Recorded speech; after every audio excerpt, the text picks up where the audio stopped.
Fantastic. So, welcome to everyone to Illuminare Education's third Ask the Expert Live lunchtime event.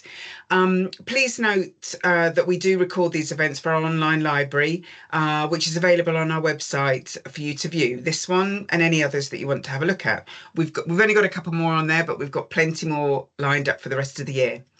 Illuminare Education is dedicated to transforming complex and evolving regulations into practical solutions and support your quality initiatives, utilising the power of informative lunchtime discussions. And as this is a discussion, rest assured there will be a space at the end for you to open your mics and ask for your own questions, or you can pop them in the chat at any time and I will ask for you. We've got 45 minutes to fit everything in. Feel free to sit back and listen to our expert answer questions about all things consumer protection in HE, and do feel free to eat your lunch at the same time, but you might want to keep your microphones muted. So, my name is Anita Wise and I'm Head of Quality and Compliance here at Illuminare Education. And my job today is to ask the questions. And here to answer them, hopefully, is Anna Sharples, who I'm delighted to introduce you to, who's also an Illuminare Associate and today's expert. Anna has worked in HE since 2006, so next year you're going to be your 20th anniversary. Woo! Anna's experience and expertise includes program validation and delivery, regulatory compliance, student admissions, student life cycle support and systems, process improvement and partnerships, data governance, and of course, consumer protection in HE. Anna thrives on building effective working relationships across teams and institutions, and most recently was the project and partnership manager at King's Digital, leading on their operational framework and new program launches. So wherever you are on your consumer protection journey, you're all very welcome. So before I start asking the questions, I'm just going to give an overview of consumer protection in HE, and it comes from information given to us by the OFS. So just that we're all on the same playing field when we start asking the questions. So consumer protection in HE refers to the rights and safeguards in place to ensure students as consumers are treated fairly by educational institutions. Students in HE are considered consumers of educational services, especially in systems where they pay tuition fees. As such, consumer protection laws and principles apply to ensure transparency, fairness, and accountability. Key areas of consumer protection in HE are information provision. So institutions must provide clear, accurate, and timely information about courses, fees, and services before enrolment. Contractual terms. The relationship between the students and institutions is governed by a contract, typically formed when a student accepts an offer. Complaint and redress mechanisms. Institutions must have accessible complaint procedures. Marketing and recruitment. Marketing materials must not contain misleading or be exaggerated or have exaggerated material. And then service delivery, the institutions are expected to deliver the quality of service that they promised at the beginning. So that's me finished talking for a while, which I think everyone's quite glad about. So Anna, we've completed some workshops on HE duties and consumer protection law over the last few months. I'm just letting somebody in. Just a moment. That's great. Hello, Paula. Hi there. Hi.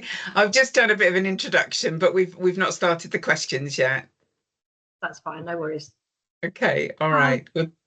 Hello. So so we've completed some workshops on this subject recently, and I want to build in some questions that we had from those workshops. But to start off with, just so that we all understand, there are a lot of regulatory agencies involved in consumer protection. So Anna, can you give us a super quick brief of them and remind us particularly what powers they have? Sure. So first of all, starting with the Office for Students, they are, of course, the higher education regulator in England. They monitor compliance of providers through conditions of registration. And when we're thinking about consumer protection, it's particularly really the C conditions that we're thinking about. And They work very closely with trading standards on enforcement where that is necessary.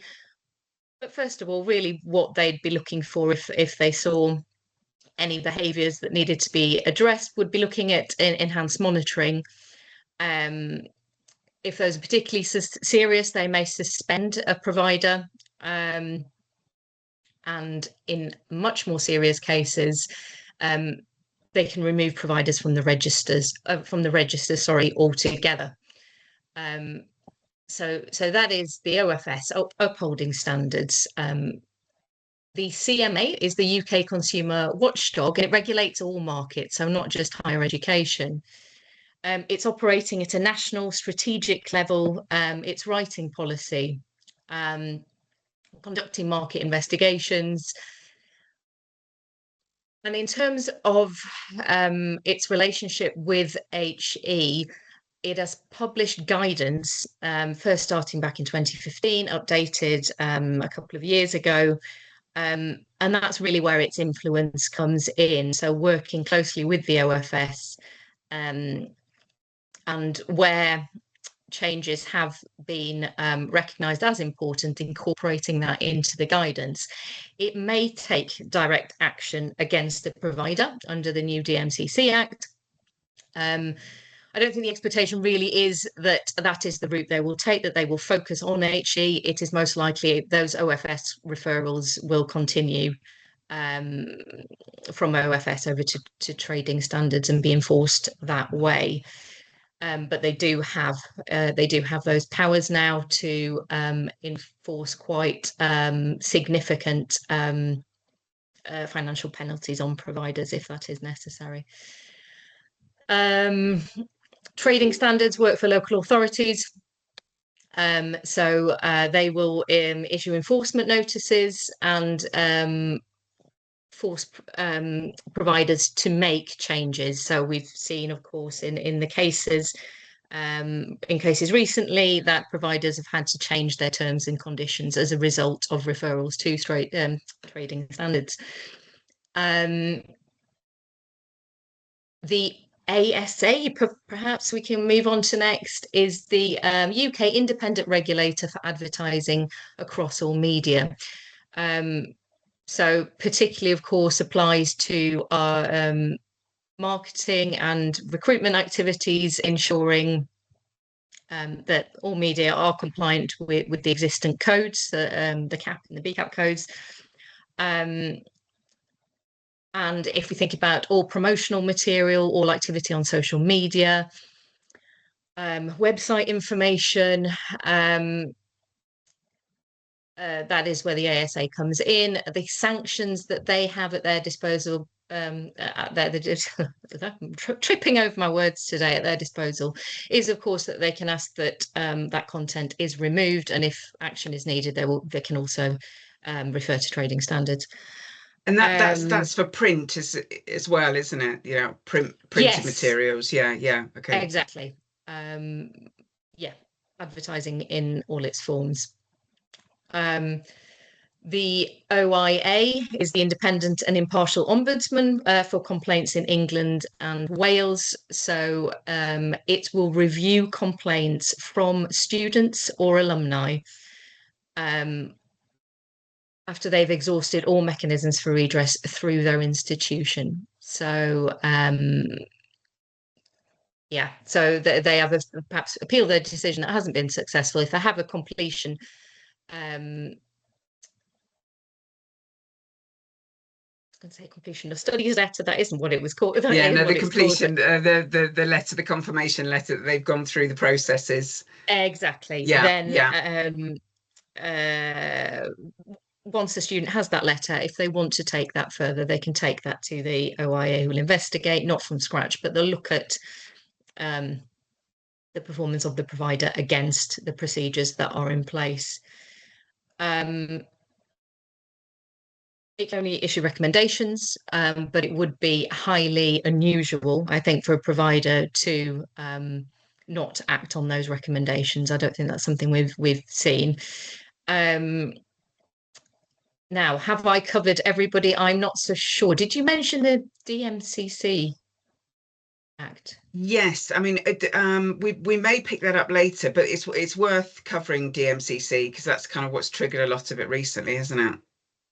Yeah. So the DMCC Act is not a regulator, but is a piece of legislation focusing on digital markets, closing some of the gaps that were there previously for education providers who are now, obviously operating in a digital space.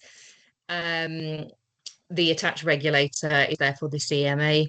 The CMA has now a new unit tackling enforcement, but as I say, not really specifically for HE, though it has those powers. Have And we it covered?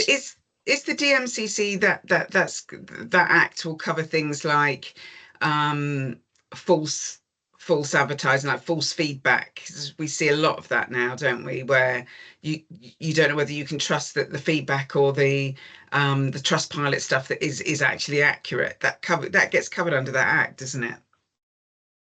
It does. Fake reviews are covered. Drip pricing is covered, so not providing upfront information on fees. Perhaps less of an unusual practice we've seen, but yes, that is covered as well. Yeah, so in relation to advertising, I think perhaps those are the two things. Yeah.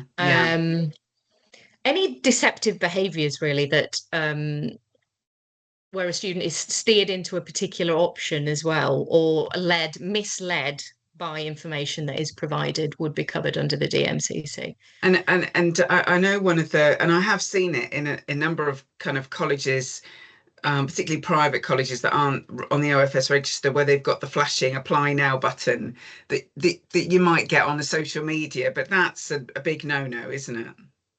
Yes, so aggressive behaviour, right, is something else that is covered under the DMCC Act. Yeah. Okay, all right, brilliant. So another kind of general statement that's made across the piece and in all acts and documents and information given is the term material information, which it can be really broad. But can you just give us an update on the key pieces of material information we have to make sure that we've got covered? Yes, so material information is essentially anything that a student needs to make a decision about making an application or enrolling with a provider. So any information which informs their decision of their actions to take. And also any information which could reasonably have influenced their decision as well. And when we're talking about students in this context, it's the full student life cycle. So it's material information provided to prospects, perhaps when they're speaking to agents, they're speaking to the recruitment team, through to information that's provided to students at the application stage, so their terms and conditions, their course information sheets, and their offer letter, crucially as well, right through to information then that is through to them enrolling and the academic regulations that are provided with. So the information should not change, I suppose, is the key point here. Which is why it's so important that all staff are trained on providing that information and are aware and knowledgeable. And a classic one, I think, where one can get tripped up is on an open day, isn't it? Because you've got an open day, you've opened up your campus, you've got volunteers there, you've got students there, you've got the academics there, you've got your admissions stuff. There's just people from all over the institution that are there, and anybody can be asked a question about anything, really. I know that in institutions that I've worked in, we very much tried to steer whatever the question was to the appropriate person. So if it was an academic question or an assessment question, we would go find the program leader or the module leader and say, please, could you answer the question? Even if we knew the answer, just to make sure that we hadn't we weren't saying anything that possibly had changed and we didn't know. So open days can be quite high risk, really, can't they? Absolutely. The training of staff is absolutely crucial, and that the information on the programs is updated and reviewed yearly, or in some cases perhaps more frequently if you have more intakes. Yes, so key information. That information is available easily as well to staff and to students. So having sort of a hub or a governance area on your website where information is available, ensuring that the agents that you work with have that correct information as well. That the terms and conditions that you provide students with at the offer stage, that they are clear and intelligible, easily understood by students, that they're not unfair, and crucially as well, that the information you provide is in a durable medium. So you cannot direct students to a website that could then later get updated. They must receive information in hard copy or in PDF form, because that is their contract. And of course, if you're running several cycles of a programme, those terms and conditions of programme could vary. So yes, I think that is another important point as well, that information can change, but you need to ensure that the students have information that is applicable to them and their course. And I guess one of the ways you could help an applicant or a student understand the T's and C's would be maybe doing a frequently asked question, a document that goes with it, because the admissions staff, and enrollment staff are going to be the ones they know they've probably all got a top 10 questions that they get repeatedly asked. And I guess that's a really good way of ensuring that your T's and C's are clear. If you speak to students that have recently joined and ask them for their opinion on the T's and C's, did they read it? Did they understand it? What bit did they get mixed up on? That's really useful. And I also really advocate speaking to your admissions teams, because, at the end of the day, if they're getting the same question being asked over and over again, someone's unclear about something, then maybe that's a reason to go back into your T's and C's and look at it again, review it, and maybe make it clearer. Yeah, absolutely, Anita. And if you can direct students to that when you're giving them the offer, to information on the website that can then be updated, and that's probably the best way of going about it. Yeah, so fundamentally, material information is going to be, the award that's given, the fees, including any additional fees that may be on there, the length of the course, how it's going to be studied, whether it's going to be online, whether it's going to be hybrid, whether it's going to be in class. All of those, what we would regard as basic information, they don't know that. So each program needs to have that made really, really clear, really, really simple to find. Exactly. And the CMA does set out in its guidance what it considers to be material information as well, which providers can refer to. It's really helpful. Yeah, that's definitely useful, definitely. Okay, so the DMCC, we just briefly touched on them earlier, and well, I say we briefly touched on them. It is an act rather than anything else, but as you say, they updated that act very recently, and that took effect in April this year. Can you just give us if you can, a brief overview of what the key pieces of information we should be looking out for on that new act? Yes. So, as mentioned, it wasn't particularly developed for the HE sector with them in mind, but I think there's some really important points for providers to take note of in that legislation. And the first is the one that you mentioned, Anita, in terms of that sort of one time only, putting pressure on students. So under the DMCC, they're considered aggressive sales tactics.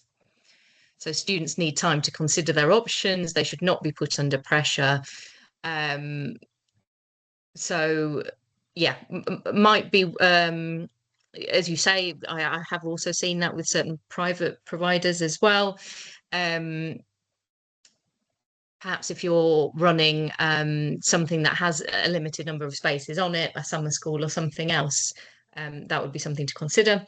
The second point is a ban on so-called drip pricing, where you do not have information up front that is fed through later on in that process. I mean, maybe they should call that, maybe they should rename that to kind of Ryanair pricing. But it's that type of thing, isn't it? Where you go in and you've got this, oh, it's £20 for a flight to Spain.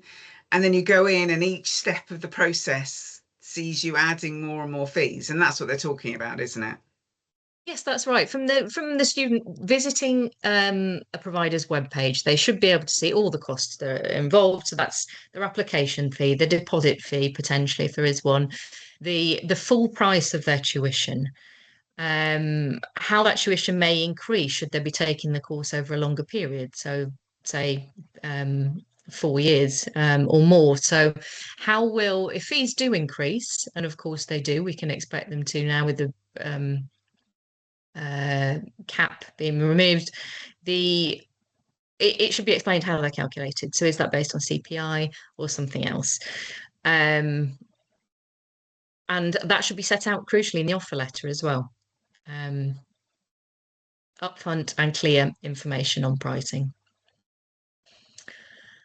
Another area is subscription models. Again, probably, I mean, less common. Where you might see that is perhaps gym membership's probably a good one if you're a larger provider and have your own gym. It must be clear to the student you cannot auto renew subscriptions, so students do have to actually accept change. They must be given plenty of notice of any updates. And they must crucially be able to cancel a contract as well. And so that's something we see again. And again, that the CMA and the OFS are focusing on as well. It's cancellation rights of students. Something else as well, there's a ban on so-called dark patterns. So any what's considered to be any sort of deceptive behavior where you are not bringing to the attention of students what their options are. So they're just clicking through and they're accepting everything on your website. So you've already got all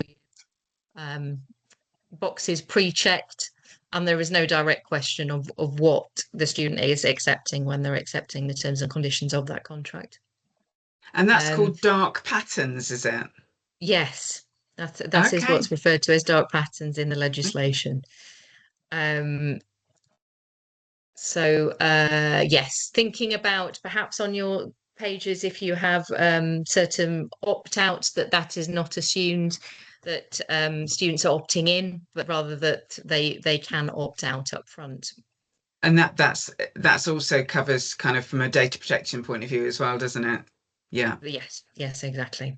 And lastly, something else which I was not aware of at all, but green claims, that where a provider really exaggerates their green credentials about being net zero, or generally their sustainability credentials. So they must be substantiated in the same way reviews must as well. So verify all information that you put on a page. Do not exaggerate it. Base it on available data, and make sure that data isn't too narrow. And then lastly, as we've already mentioned, the CMA now has powers of enforcement under the DMCC Act, which it could come to use if it needed to. It can enforce fines of up to 10% of businesses' turnover, so they're considerable. Yeah, well, that's definitely changed, hasn't it? And that's obviously the government showing its teeth a bit to try and bring some of this bad behaviour under control, I guess. But yeah, no, that's really clear. DMCC, there's a lot in there, but it does sound like they've really brought it up into the 21st century in effect, because it'd been sitting as an act. It wasn't really covering everything. So yeah, no, that's really good, really good. Thanks, Anna. I really appreciate that. So my next question is one that's kind of a hot topic at the moment, and that is franchises and partnerships. But at the end of the day, when it comes to consumer protection, does this have to apply to all my partnerships and franchisees, even if it's abroad, overseas? I've got international partners. Does it still apply? Yes, because it's protecting UK consumers in this market. So it would apply to all arrangements that you have in place. So franchises, collaborative delivery, if you are working perhaps with an OPM, if you're delivering online programs, it would apply there as well. The responsibility lies with the lead provider. So if a course is being delivered in your name or institution's name, then you must ensure that you have the relevant protections contained within that contract or agreement that you have in place, and that you review the marketing recruitment practices, operational practices, to ensure that they're compliant as well. Yeah, So so yes, you everything in short. yeah, I mean, again, it's, we know there's a risk on open days of people just generally having a chat and possibly over egging what can be done to accommodate a potential new student. If you then apply that to people that are working abroad on your behalf as the lead provider, you still need to make sure that the people that are doing those open days in a foreign country or in another campus in the UK are still applying the same rules. So it really is covering everything, isn't it? There is generally a lot of risk, but I think it all comes down to, if you've got a good central set of material information that's accessible to everybody, the general rule of thumb is make sure that everybody's referring themselves back to that sheet, so they're going back to that crib sheet all the time and they're not going off script, which can happen quite a lot. Is that fair to say? Yes, exactly. One source of information for everybody, regular training, monitoring of activity, um,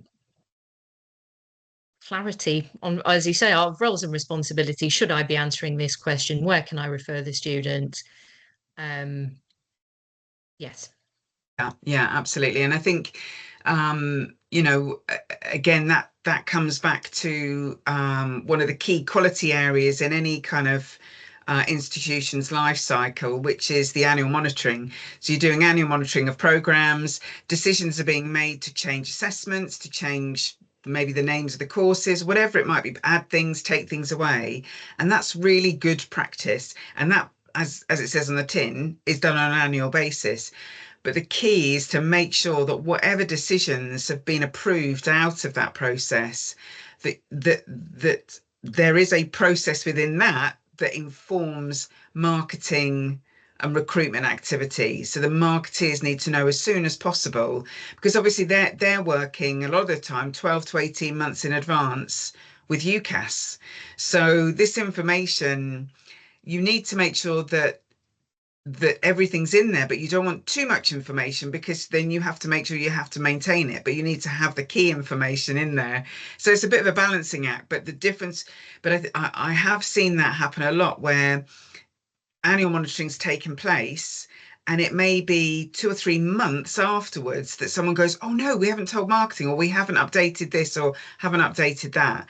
And I think that's key, is once that approval's taken place, the quality process within that links it to back to the top of the show, back to the recruiters and marketing areas, is really key, isn't it?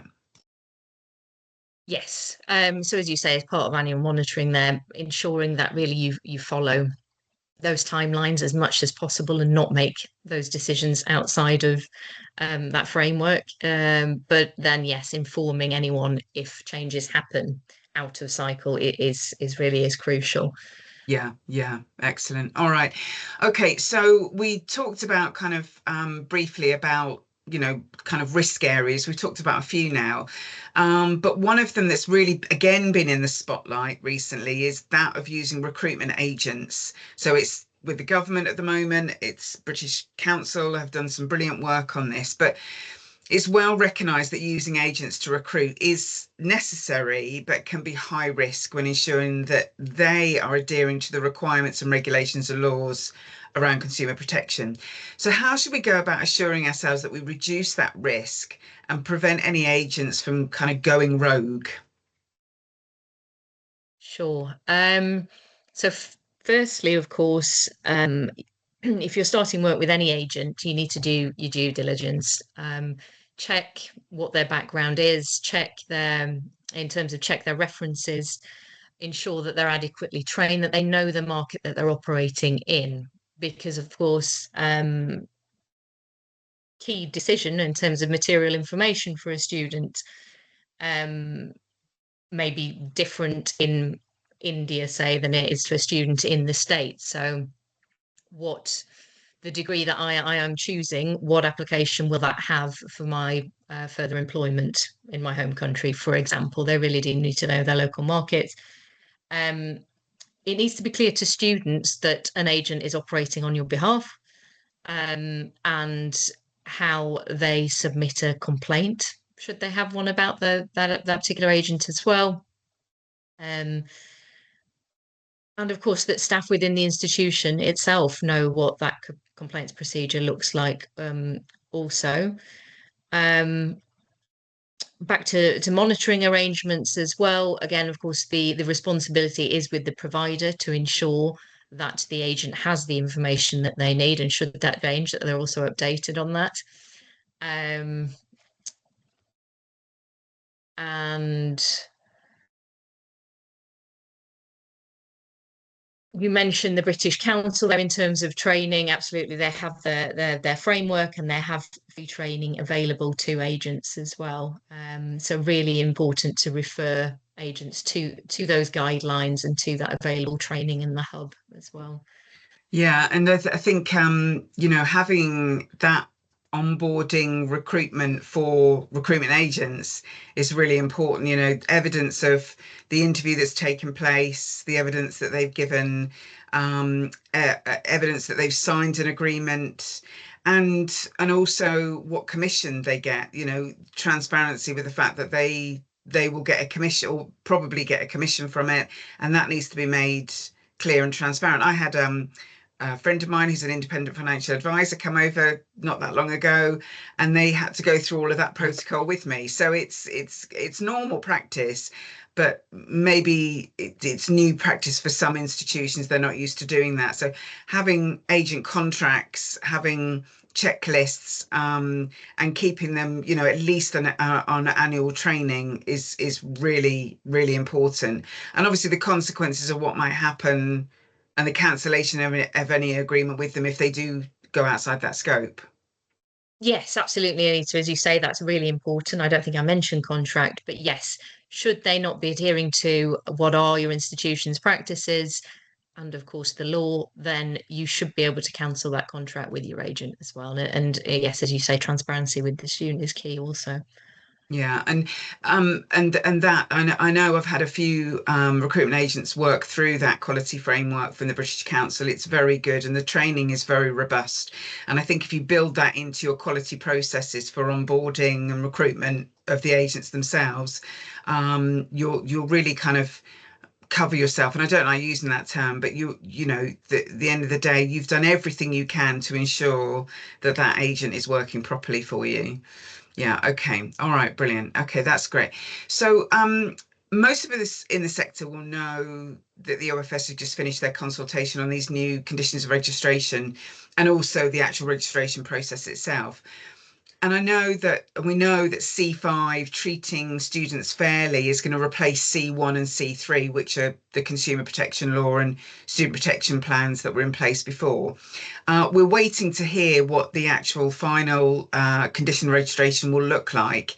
And we expect that to probably, I believe, being published in July, hopefully as soon as possible, because obviously the window opens in August and we want to be able to be ready for it. But hopefully end of June, beginning of July, we'll hear the results of that. But any kind of clues on what we should be expecting from this new C5 condition?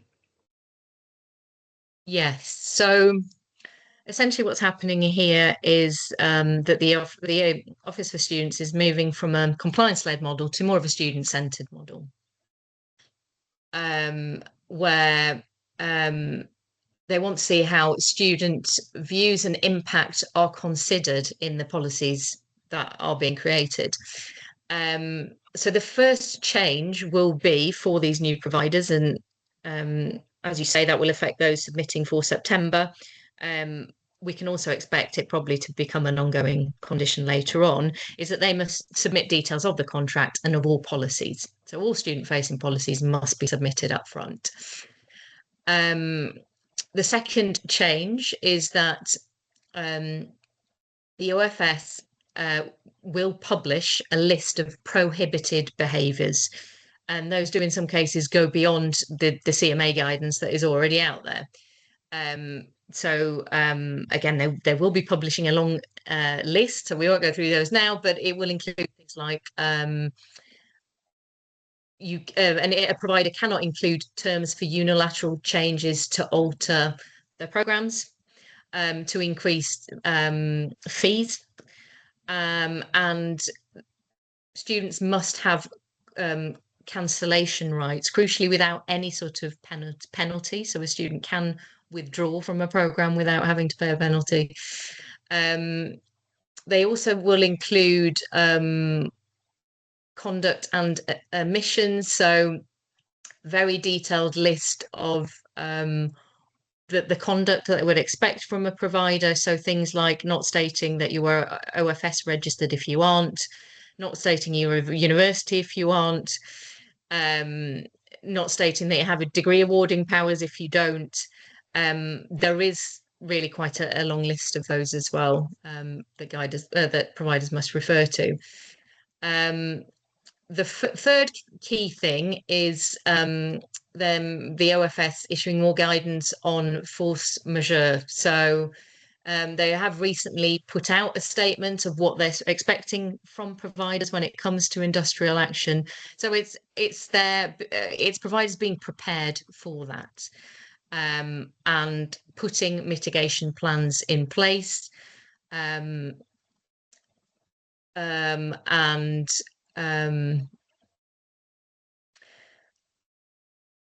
having fair clauses in contracts about that, which do not limit liability. The recent National Trading Standards report that they did, on I think it was it ended up by having, there was 3 reports I think out from 3 different colleges and universities about their poor practice in their T's and C's, and everything, with a lot of it skewed to the institution rather than the student, and seemed unfair. They're worth reading, aren't they, just to see the outcomes of those, so that you can try and mitigate that happening to yourself.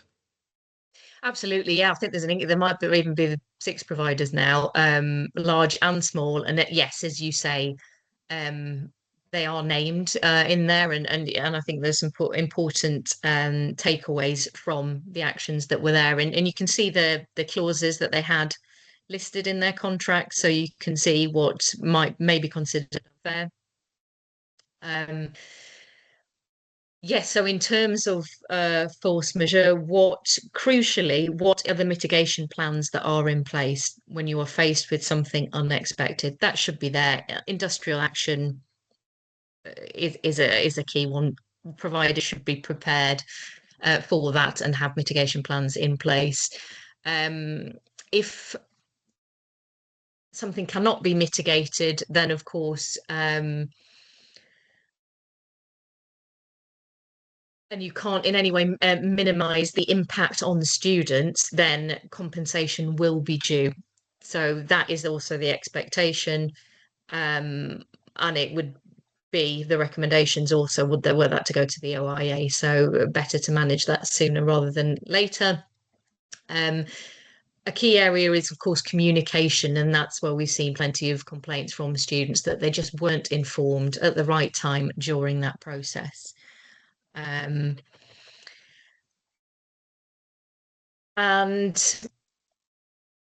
also in treating students fairly as well, transparency on fairness in terms and conditions. So we've already mentioned no and reasonably wide discretion in your clauses, whether we're talking about the structure of the programme itself, its fees, or something else, liability perhaps. Yes, I think that is C5 in a nutshell. Yeah, Quite a few changes. It's brilliant. We're nearly out of time, which is, amazing. I can't believe how quickly that's gone. Paula, if you're still there, if you've got any questions, please ask now. No, I don't have any questions. It's been super helpful. Thank you, Anna. No, that's okay. It's been really helpful. I've always got questions, Paula, so don't worry about that. So I'll just ask one just to fill the last couple of minutes, if that's right, because we've talked about, obviously, all the regulators. We've talked about contracts, T's and C's, the recruitment agents, all those types of things. But one of the other key areas of this subject really is the complaints procedure. So just briefly, I'm just going to skip to that. I know we've got a few other questions, but this is probably the final one. Just in summary, what are the key components to a good student complaints procedure that keeps you out of trouble and makes sure that you're keeping in compliance?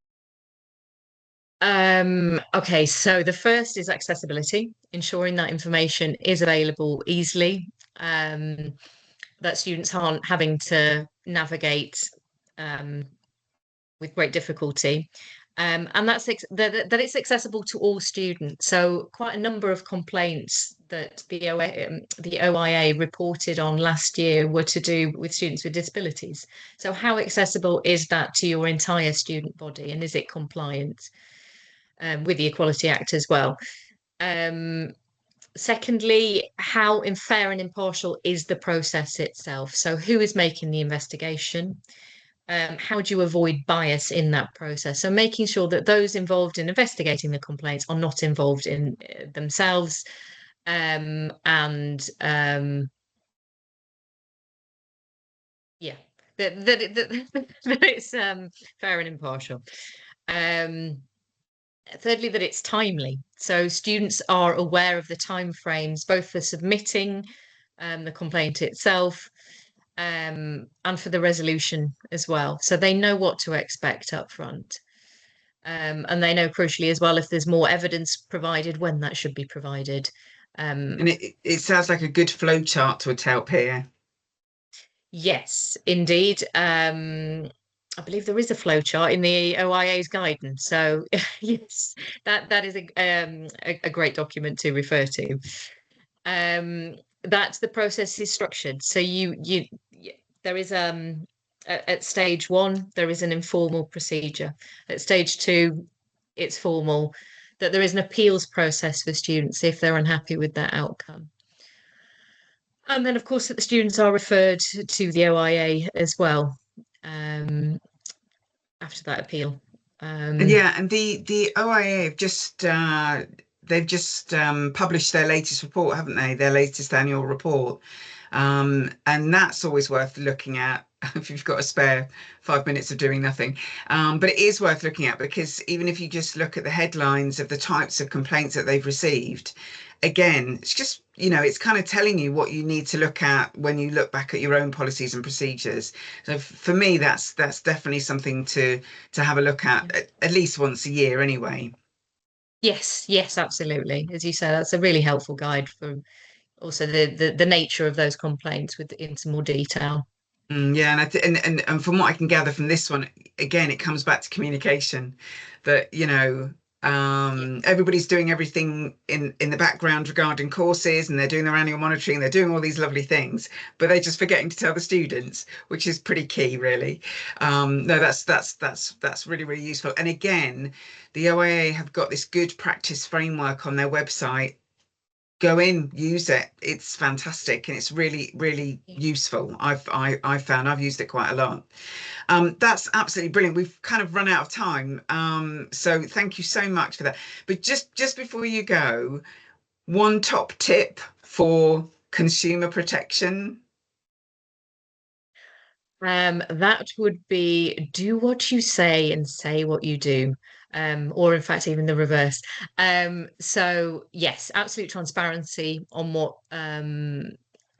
your procedures are, and then simply ensuring that you follow those, and if there are changes, that those are communicated. Yeah, absolutely. Just say what you do. Don't over egg it. Just, and keep it up to date. Yeah, brilliant, Anna. Thank you so much for spending the time. Paula, thanks for popping in. It's been lovely to see you. And until next month, we'll see you soon. Take care. Ladies. Bye. Thank you very much. Bye. Bye.